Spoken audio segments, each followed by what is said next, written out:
guys, I'm back today with another fun fold. Today we are going to make the impossible card, but I assure you it is anything but impossible. It's actually a very simple card once someone shows you the trick to it.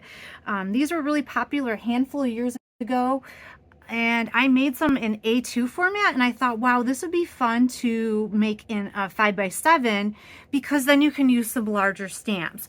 And I picked this stamp today. I love her. She just looks like she's got so much attitude, and it says, they say, do what you love and the money will follow. So I ate some cheesecake and drink some wine, and now she is waiting.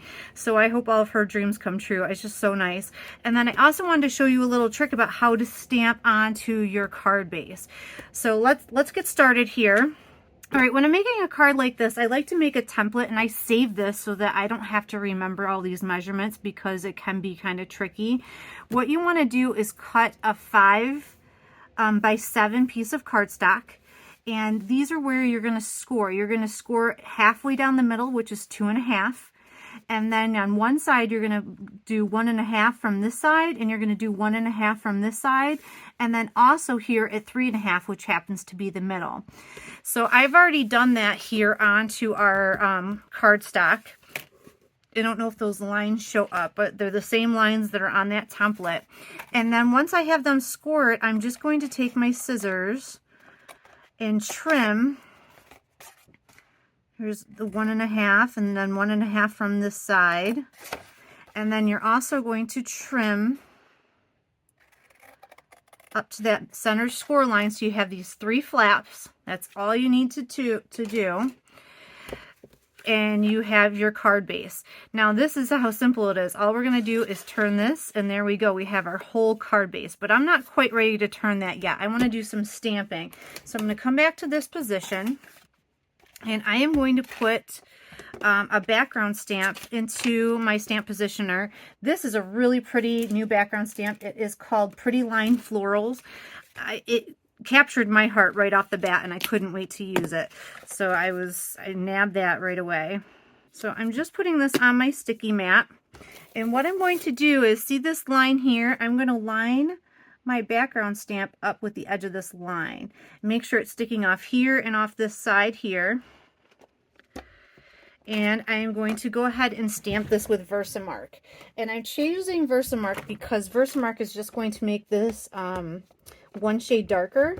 I don't want this to be the focal point of the card. This is just breaking up that space and making the background pretty.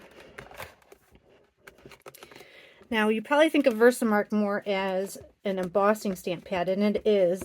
This is my other favorite thing it does. It makes everything one shade darker, so you don't have to worry about matching inks, but you do have to stamp it a few times, I find, to get the full impression.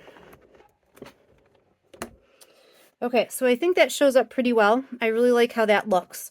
So now the other thing is we want to do the other side. So it would be tempting to flip this over and repeat the same process. But this isn't what our finished card looks like. Our finished card looks like this. So what we want to do is now flip our card into the position it's going to be in and stick it down. Now, we could just stamp this half of the card and it would be fine, but we'd have half stamped and half unstamped. And I don't really want that piece to be included because that's going to be where our focal point is going to go. So I'm just taking a Post-it note and I'm covering up the part I don't want the stamp to stamp on, making sure my stamp covers all of the other parts. And I'm going to now ink it up and stamp again. And this is going to get us this beautiful pattern onto all of the right parts.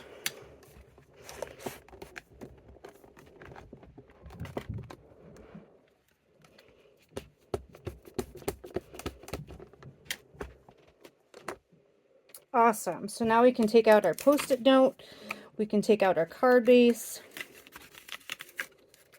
and set this all aside. We're all done with this. You could have done that. See, this doesn't bother me. I have stamping on the back, but that doesn't bother me at all. All right, our next piece is, I cut a white panel that will fit onto our center panel of our card. Now I had to get some scrap paper and I did a little measurement and playing around. This is 2 1/4 by 3 3/4, so I know that that will fit perfectly on this card when we're doing, you know, when it's assembled. So I'm going to set my card base aside, and inside a mini Misty, I've already set up a stamp, and I thought this stamp was really funny, so I couldn't resist using it. It is part of the new release from Technique Junkies. It says, they say, do what you love and money will follow. So I ate some cheesecake and drank some wine, and the punchline will be, now I wait. So we can go ahead and adhere that right onto our card and get some glue.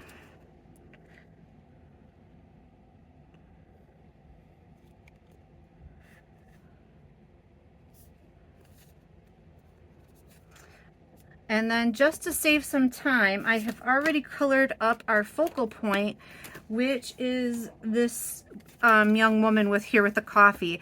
I did one with dark skin tone and one with light skin tone. I think I'm going to use the dark skin tone on this one, and she fits perfectly on this panel next to the sentiment. So let's go ahead and adhere her down.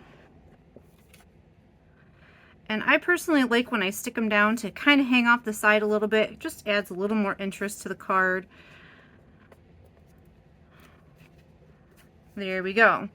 Now, you could call this done and say everything's great and move on, but one thing I found is that this card, and it doesn't matter if you make it A2 or a 5x7, is it's a little bit flimsier than I would like. So one of the things I did was I cut a 3/4 inch width strip that was 7 inches long. And the reason I did that was, one, it provides us a place for our punchline, but two, it provides us like some stability so this card's just not like wiggling all over the place. So I am going to adhere this down.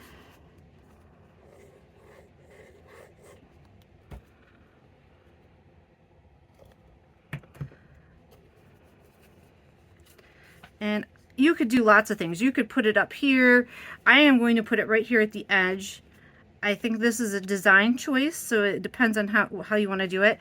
The other thing is, if you look at some other designs, some of the things that they do is put the strip on top, but I didn't want to cover up my pretty flowers. I worked so hard to get them there.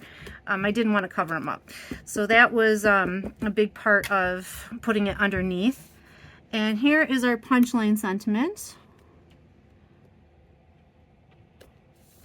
There we go. All right, now I only have one little thing to finish this card off with. I just thought her glasses needed something, so I went and I found a scrap of holographic cardstock, and I'm going to cut out just the inside of her sunglasses and put them here, just to add like a little shine and just a finishing touch to this card. But it wasn't this easy. This wasn't hard at all. So I'm just going to add a little bit of glue to where her glasses are.